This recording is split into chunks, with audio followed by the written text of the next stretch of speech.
예수님께서 갈릴리 지역의 다른 곳을 다니시다가 다시 가버나움에 들어오셨습니다.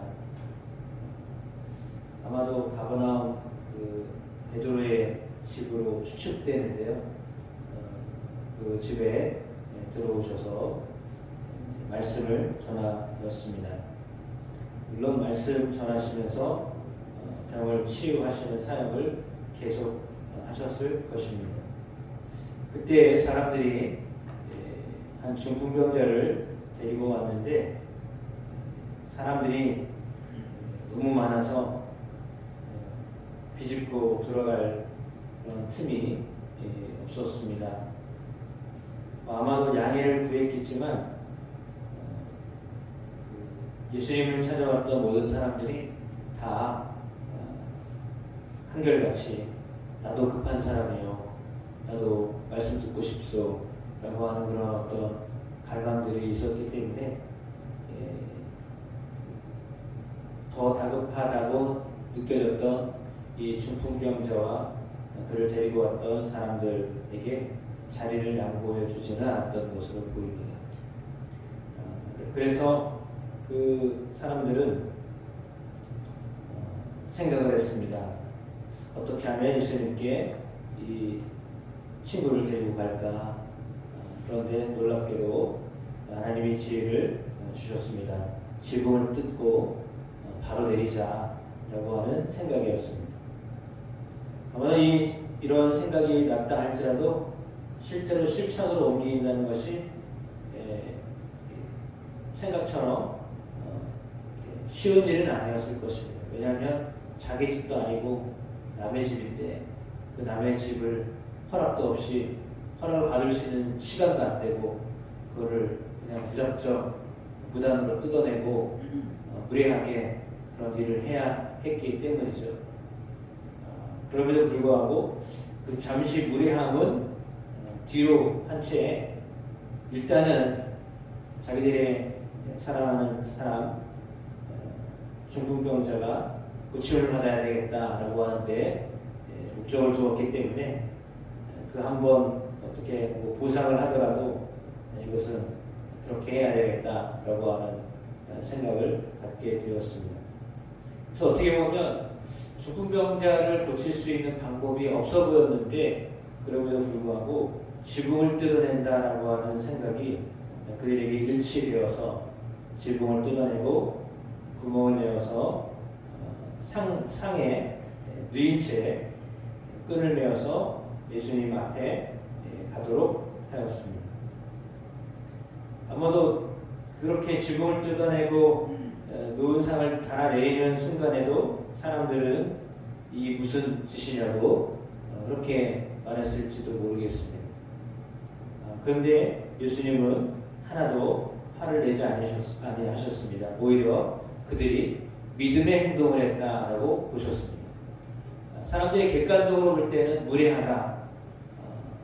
어쩌면 저렇게 남의 재산에 손을 대고 그렇게 할 수 있느냐 이렇게 볼 수 있었던 것인데 예수님은 그런 행동이 믿음의 행동이었다라고 보셨습니다.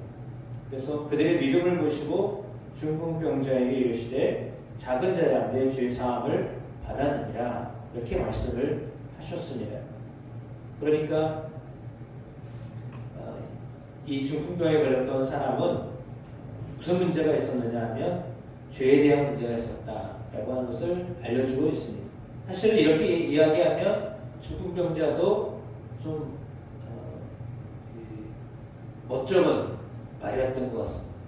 그냥 나았다 이렇게 말씀하시면 좋았을 건데 죄사함을 받았다라고 하는 말씀을 하셨기 때문이죠. 그래서 아무튼 이 중풍병자가 고침을 받았는데 좀 핵심적인 말씀을 하셨습니다. 그때 서기관들이 마음으로 생각하기를 아니 저가 누군데 하나님 한 분만 하실 수 있는 죄사하는 권세는 하나님께만 있는데 어찌 사람이 죄사함을 받았느냐는 말을 할 수 있냐라고 하는 그런 생각을 마음으로 품고 있었습니다. 그런데 예수님이 그 마음의 중심을 아시고 생각을 아셨다. 이렇게 말씀하고 있습니다. 그러니까 주님이 그들에게 질문을 하십니다. 내 죄사함을 받았느니라 하는 말과 일어나 내 상을 가지고 걸어가라는 말 중에 어느 것이 쉽겠냐? 그렇지만 인자가 땅에서 죄사하는 권세가 있는 줄을 너희도 알게 하려 하노라 라는 말씀하셨습니다. 그러니까 일어나 상을 가지고 걸어가라 라고 하는 이 말씀은 사실은 쉬운 이야기입니다. 그건 어떤 책임이 있지도 않습니다. 근데 죄사함을 받았느니라는 말은 사실은 엄청 무겁고 이거 상당히 이건 아무나 할 수 있는 이야기가 아니지 않습니까? 그런데 예수님 일부러 그렇게 말씀하셨습니다. 그러니까 그 말씀을 하셨기 때문에 사람들이 자신을 어떻게 볼 것인지에 대한 오해가 충분히 살 수 있는 요소가 있잖아요. 아무리 그래도 그렇지 이런 말까지는 하면 안 되는 거였는데 자기가 무슨 메시아야? 이런 거죠. 그런데 오늘 예수님은 당당히 당신이 구원자라고 오셨다라고 하는 사실을 증거하신 것입니다. 그래서 이 중환자를 고치시면서 그냥 고치는 것으로 끝내지 않냐고 그들에게 자신이 어떤 분인가, 어떤 일을 위해서 오셨는가에 대하여 말씀하셨다는 것입니다. 그러니까 예수님이 하시는 행동이나 하시는 말씀에도 아주 깊은 어떤 의미를 가지고 한마디 한마디를 하셨다라고 하는 것을 알 수 있습니다. 더군다나 죄를 사하는 권세를 가지고 이 땅에 오신 구세주이시다 라고 하는 사실을 오늘 중풍병자를 고치시면서 그렇게 역사하셨습니다. 그렇습니다. 예수님은 하나님의 아들로 이 땅에 오신 분이십니다. 예수님은 인간의 죄를 사하기 위해서 이 땅에 오신 분이십니다. 그래서 그가 어떤 중환병에 걸려서 어떻게 될지 알 수 없는 상황이었지만 그럼에도 불구하고 그는 이제 믿음으로 죄사함을 받았습니다. 예수님께로 나왔기 때문입니다. 주님께 나오는 사람은 그가 어떤 죄를 짓고 어떤 중한 무거운 짐에 눌려서 이렇게 일어날 수도 없었지만 그럼에도 불구하고 주님은 그가 일어나게 하셨습니다. 회복시켜 주셨습니다. 죄사함의 은혜를 받게 하셨습니다.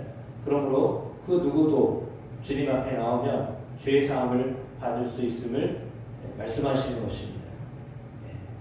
그 죄로 인하여서 어찌할 바를 할 수 없는 다 아무것도 할 수 없는 중풍병자 침상에 누워서 아무것도 할 수 없는 사람이었습니다. 그럼에도 불구하고 주님은 그가 일어나게 하셨습니다. 정상적인 삶을 살 수 있도록 은혜를 베풀어 주셨습니다. 그래서 주님의 그 놀라운 은혜를 경험하며 모든 사람들이 놀라게 하셨습니다. 하나님께 영광을 돌리게 하셨습니다. 이 모든 일들은 도무지 보지 못하였던 일입니다. 주님이 하시는 일에는 이렇게 상당히 놀라운 일들이 일어나고 있다라고 하는 것을 우리에게도 보여주고 계십니다. 예수님이 하시면 세상에 보지 못했던 일들을 보게 하십니다. 한 번도 경험하지 못했던 일들을 경험하기도 하십니다. 따라서 예수님 곁으로 오늘의 경우는 대부분 사람들이 예수님께로 찾아왔는데 이 사람은 혼자 찾아올 수 없었지만 그래도 동의하지 않았다면 이렇게 데리고 오지 않았을 것입니다. 그래서 동일한 믿음으로 보셨던 거죠. 그도 믿음이 있었다라고 보셨던 것입니다. 따라서 그들의 믿음 안에는 중풍병자의 믿음도 있었을 것입니다. 따라서 믿음으로 주 앞에 나온 모든 사람들을 거부하지 아니하시고 그가 아무리 죄를 지어서 중한 죄로 인하여 눌려있는 사람이라 할지라도 회복시키시는 예수님이십니다. 따라서 주님께로 오기만 하면 주님은 용서하시고 회복시켜 주시는 분이십니다. 그 주님의 은혜가 항상 또 다른 사람들에게도 전해지게 되기를 축복합니다. 그리고 여러분의 삶에도 무언가 눌려서 아무것도 할 수 없는 것, 그러나 다시금 일어나게 하시는 주님의 은혜를 경험하는 여러분들에게 지기를 주의 이름으로 축복합니다.